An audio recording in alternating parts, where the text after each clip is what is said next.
ولو ترى إذ المجرمون ناكسوا رؤوسهم عند ربهم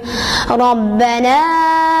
أبصرنا وسمعنا فارجعنا نعمل صالحا إنا موقنون ولو شئنا لآتينا كل نفس هداها ولكن حق القول مني لأملأن جهنم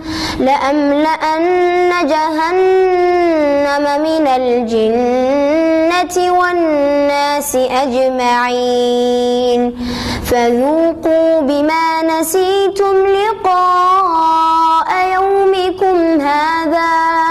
إنا نسيناكم وذوقوا عذاب الخلد بما كنتم تعملون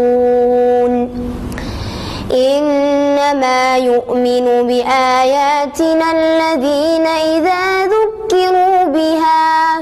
إذا ذكروا بها خروا سجدا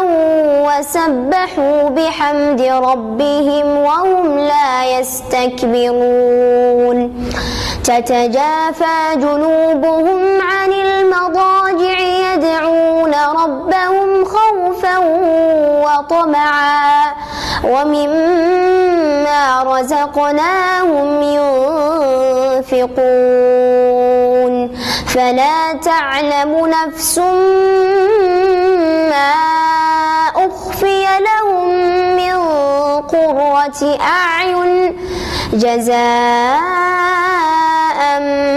بما كانوا يعملون أفمن كان مؤمنا كمن كان فاسقا لا يستوون أما الذين آمنوا وعملوا الصالحات فلهم جنات المأوى نزلا بما كانوا يعملون